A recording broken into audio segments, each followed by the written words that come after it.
නේද?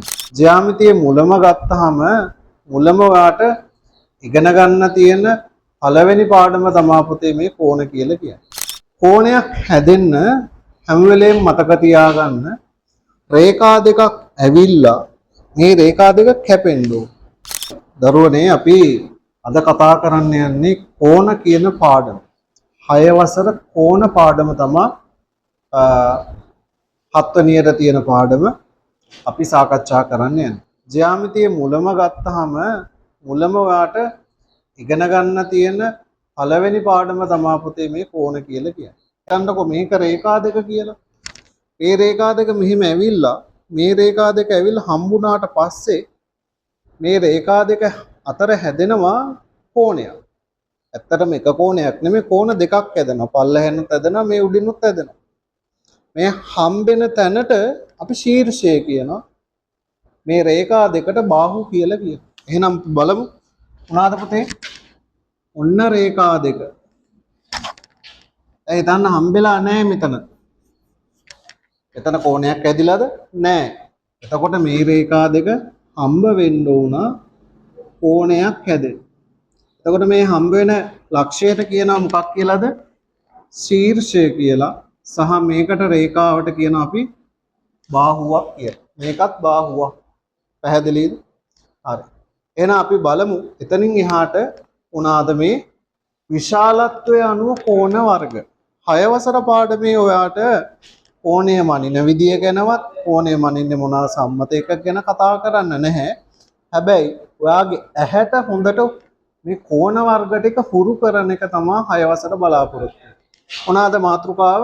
විශාලත්වයේ අනුව කෝණ වර්ග. අපි ඉගෙන ගන්න පළවෙනි කෝණ වර්ගය තමයි ඍජු කෝණය. මේ හිතන්නකො තිරස කියලා. මේ සිරස කියලා ගන්න. එතකොට මෙතන මේ මුල්ලක හැදෙන කෝණයට තමයි අපි කියන්නේ ඍජු කෝණය කියලා. ඍජු කෝණය කියලා කියනවා. ඔයාට ඕක ඍජු කෝණයක් ලේසියෙන්ම හදාගන්න පුළුවන් ක්‍රමයක් තමයි මේ තියෙන්නේ. මොකක් හරි කොලයක් අරගෙන රවුමක් ඒවා නිකන් කඩදාසියක් එකපාරක් නමලා දෙවෙනි පාර නමනකොට ඔන්න ඔයාට හැදෙනවා මෙන්න මේ බාහුව දෙක අතර කෝණයක්. ඕකට තමයි අපි කියන්නේ මොකක් කියලාද? ඍජු කෝණය කියලා. පැහැදිලිද? හරි. එහෙනම් මෙන්න මේ ඔයාට මම මෙතන බෝඩ් එකේ ඇඳලා දීලා තියෙනවා ඍජු කෝණ. අර මුල්ල මේ මුල්ල තිබ්බා මේ බලන්න ඍජු කෝණයක් තියෙනවා. ඍජු කෝණයක්. ඍජු කෝණයක්. මේ ඍජු කෝණයක්.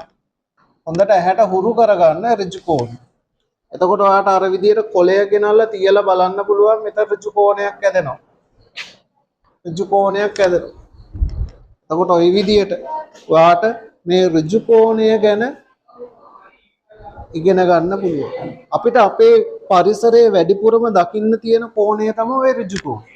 බිත්තියක මුල්ලක්, බ්ලැක් බෝඩ් එකේ මුල්ලක්, පොතක මුල්ලක් ඔය හැමතැනම තියෙන්නේ මොකද්ද? මෙන්න මේ ඍජු කෝණයම තමයි. හරිද? එතකොට ඍජු කෝණයේ ඇසුරෙන් තමයි අපි අනිත් කෝණ සියල්ලම කියන්නේ. මේ බලන්න මේක ඍජු කෝණය. ඍජු කෝණයට වඩා මේක පොඩි වෙනවා. එයාට මොකද්ද අපි කියන්නේ? සුළු කෝණය කියලා කියනවා. ඍජු කෝණයට වඩා විශාල වෙනවා. එයාට අපි කියනවා මහා කෝණය කියලා. ඍජු කෝණය පොඩි වුණාම සුළු කෝණය, ලොකු වුණාම මහා කෝණය කියලා කියනවා. ඊට පස්සේ මේ ඍජු කෝණ දෙකක් මේ රේඛා දෙක ඇවිල්ලා මෙහෙම කෙලින්. එතකොට මෙතනදී මේ තියෙන්නේ මේක තියෙනවා ඍජු කෝණ දෙකක්. මොකද්ද?